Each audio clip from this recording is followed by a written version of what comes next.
Que Deus em Cristo possa continuar nos abençoando. Ontem a gente, nessa pressa que a gente tem de falar, né, a gente acabou tropeçando nas palavras e teve um momento que a gente falou uma coisa e depois a gente ficou assim, será que a gente apaga? Será que a gente não apaga essa reflexão? Porque o que era para a gente ter dito, já ali quase no finalzinho da reflexão, né? É que não é que Deus, ele quer que todos, ele quer que ninguém se perca. E a gente acabou dizendo assim, ó, Deus ele não quer que ninguém se salve. Foi mais ou menos uma coisa assim. E na realidade, o que era para a gente ter dito? É que Deus ele não quer que ninguém se perca. E a gente falou assim, Deus ele não quer que ninguém se salve. Né? Mas é uma luta que a gente tem com a gente mesmo, viu? Porque o irmão Messias ele fala um pouco rápido, mas a gente não apagou porque eu acho que mesmo naquela nossa pressa, eu acho que deu para a gente ser bem claro e sucinto, né? Acho que é sucinto, a palavra é essa, né? Deu para a gente ser claro, deu para a gente ser objetivo, né? Primeira carta de Paulo a Timóteo, capítulo 2, verso 5, que diz assim. Primeira carta de Paulo a Timóteo, capítulo 2, verso 5, que diz assim. Porque há um só Deus e um só mediador entre Deus e os homens, Jesus Cristo, homem, né? Repetindo o verso 5 do capítulo 2 da primeira carta de Paulo a Timóteo. O verso 5, né, que diz assim, porque há um só Deus e um só mediador entre Deus e os homens, Jesus Cristo, homem. Né? Então o texto sagrado vai nos dizer o seguinte, que existe apenas um mediador entre Deus e os homens. E o que é você ser um mediador? É mais ou menos o seguinte, ó, aqui tem uma pessoa e aqui tem outra. E você ser um mediador é você ser aquela pessoa que cria uma ponte de comunicação entre essas duas pessoas que não se falavam, né? Está um grupo de pessoas aqui, está outra pessoa aqui. E o que é você ser um mediador? É você criar uma ponte de comunicação entre essas duas pessoas, né? Que outrora não se falavam, não havia comunicação. É você criar uma ponte de comunicação. Né? E o texto sagrado vai nos dizer que entre nós e Deus só existe um mediador, ou seja, uma pessoa que pode criar essa comunicação, quebrar essa barreira que outrora nos separava, a gente de Deus. E essa pessoa é a pessoa do Senhor Jesus Cristo. Aí vai ficar uma pergunta.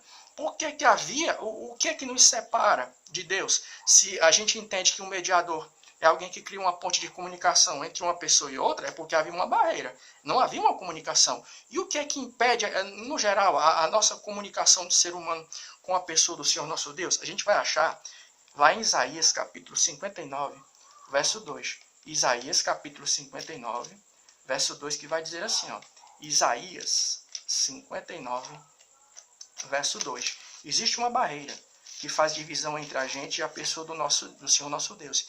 E a gente vai encontrar essa barreira lá no capítulo 59 do livro do profeta Isaías, que diz assim, eis que a mão do Senhor não está encolhida para que não possa salvar, nem o seu ouvido agravado para não poder ouvir. Mas as vossas iniquidades fazem divisão entre vós e o vosso Deus, e os vossos pecados encobrem o seu rosto de vós, para que vos não ouça. Então, esse trecho sagrado presente no capítulo 59 do livro do profeta Isaías vai nos dizer o quê? Que o que cria uma divisão entre a gente e Deus, o que é? São os nossos pecados. Aí, quando a gente avança um pouco mais no texto sagrado, principalmente na primeira epístola de João, o que é que a Bíblia vai dizer? É que todos nós somos pecadores. E aí entra a pessoa do Senhor Jesus Cristo. Todos nós somos pecadores e havia necessidade de alguém que quebrasse essa barreira de comunicação entre a gente e Deus, essa barreira que foi criada pelos nossos pecados. Aí vai ficar uma pergunta. Por que somente Jesus Cristo ele pode criar essa mediação? Somente ele pode quebrar essa barreira? Por quê? É porque as Escrituras nos dizem que para que essa barreira ela fosse quebrada, havia necessidade do quê? Do sacrifício de alguém que fosse puro. Né? Ou seja, as Escrituras nos dizem que o único sangue que pode nos purificar, para nos tornar dignos de entrar na presença de Deus, é o sangue de Jesus Cristo. Mas por que somente o sangue de Jesus Cristo? Por quê? Porque ele é Deus. Ou seja, as Escrituras nos dão a entender que somente o sangue de Jesus Cristo pode nos purificar e quebrar essa barreira do pecado que nos separava a gente de Deus. Por quê? Porque o sangue dele é puro. Vamos lá para a primeira epístola de Pedro, capítulo 2, o verso 22.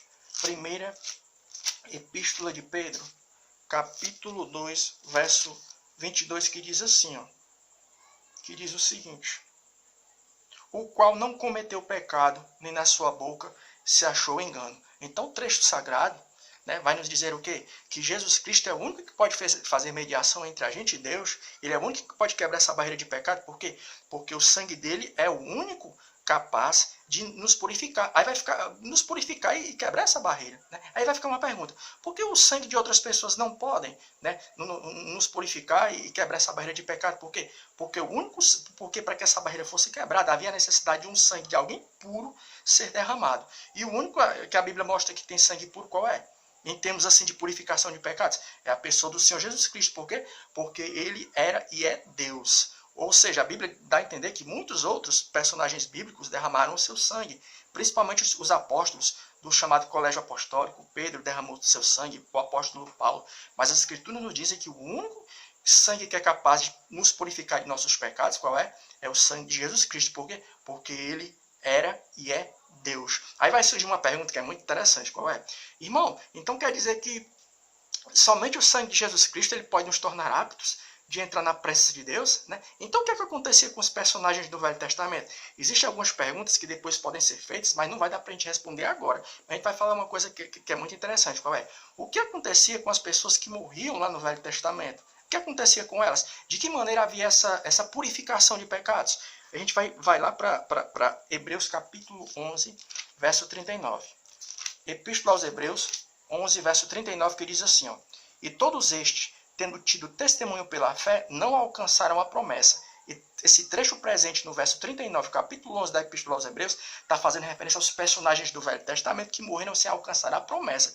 Mas que promessa? A promessa da vinda do Cristo. Porque nós entendemos que desde o livro do Gênesis até ali o último livro do Velho Testamento havia uma promessa da vinda do Cristo. Né? Então, de que maneira as pessoas no Velho Testamento tinham seus pecados purificados? Já que Jesus ainda não tinha vindo, elas eram purificadas por intermédio do quê? Por intermédio da fé, da promessa que iria se cumprir no começo do Novo Testamento. Né? Aí então o que é que acontece? É muito bacana, por quê? Porque hoje nós somos justificados pelo que Jesus fez por nós na cruz do Calvário.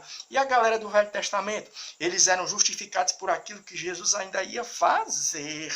Olha para tu ver como é que é interessante. Quando você pega esse pensamento, de que maneira as pessoas do Velho Testamento elas tinham seus pecados perdoados? Era por intermédio do quê? Da promessa, da fé na promessa. É claro que eles não tinham, né, a revelação que eu e você nós temos hoje de Jesus Cristo. Mas eles eram o quê? Os personagens do Velho Testamento, eles eram justificados pela fé naquilo que Jesus ia fazer. É por isso que o texto vai dizer o seguinte, ó, o verso 39 do capítulo 11. E todos estes, da Epístola aos Hebreus, e todos estes, tendo tido testemunho pela fé, não alcançaram a promessa. Ou seja, os personagens do Velho Testamento, eles não alcançaram a promessa da vinda do Cristo.